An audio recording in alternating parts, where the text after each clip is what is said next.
Le cycle cinéma polonais tchèque à l'heure du dégel est consacré au fond à la liberté d'expression. Il s'agit de deux cinématographies qui après-guerre ont été placées sous le joug communiste et qui ont dû appliquer les dictates du réalisme socialiste. Alors nous allons voir qu'en Pologne à partir de 54 et en Tchécoslovaquie à partir de 63, il y a effectivement plus de liberté accordée aux cinéastes. En Pologne, ça commence par la constitution d'unités de production indépendantes qui vont pouvoir décider par eux-mêmes des sujets qu'ils abordent, même si au final, la distribution et l'exploitation du film eh bien, relèvera toujours des institutions de l'État. Ça va permettre à des gens comme Vaida, à des gens comme Munch, comme Haas, de faire des films exceptionnels qui correspondent à un âge d'or. Pour Vaida, il y a cette trilogie Génération, Canal, Cendre et Diamant, où on voit bien l'évolution, puisque dans le premier volet, il s'agit de montrer pendant la guerre des résistants uniquement communistes, alors que dans les volets suivants, eh bien, on parle aussi de la résistance qui était aux ordres du gouvernement polonais en exil à Londres, et puis on parle aussi de la guerre civile après le conflit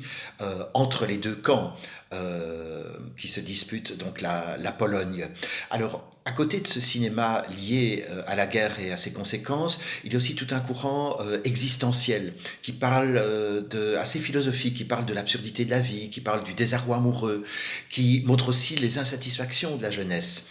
Et il y aura notamment, ils ont une dizaine d'années de différence par rapport à la génération précédente. Il y aura le cinéma de Roman Polanski qui fait l'école de Łódź et qui réalise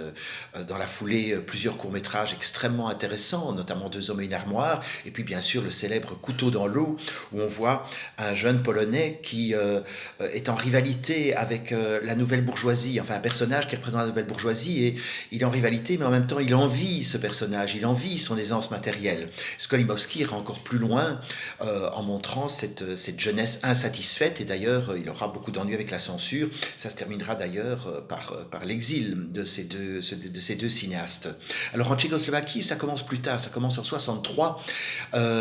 et ça va aller jusqu'à l'écrasement du printemps de Prague en août 68 par les forces du pacte de Varsovie et il n'y a pas de programme pour cette nouvelle vague tchèque qui a fortement été remarquée dans les festivals internationaux mais on y trouve des personnalités très fortes comme Vera Kitilova qui dans Les Petites Marguerites nous montre la révolte de deux jeunes femmes délurées. Il y a aussi Jiří Menzel qui, dans Train étroitement surveillé, parle sur un ton tragicomique de la guerre. Et puis, il y a bien sûr Miloš Forman, et lui, c'est montrer la vie telle qu'elle est, la vie tout court, comme il le disait souvent, avec des personnages souvent très jeunes qui peinent à trouver leur voie dans un pays qui est encore fort enrégimenté. Et lui aussi, après L'As de pique, après Les Amours d'une blonde, aura de gros ennuis avec la censure, avec son film Au feu les pompiers. Alors ces films seront souvent interdits de diffusion après l'écrasement du printemps de Prague en août 68 et beaucoup de cinéastes, et pas seulement les cinéastes, des écrivains aussi, des intellectuels, seront obligés de quitter le pays et de vivre en exil.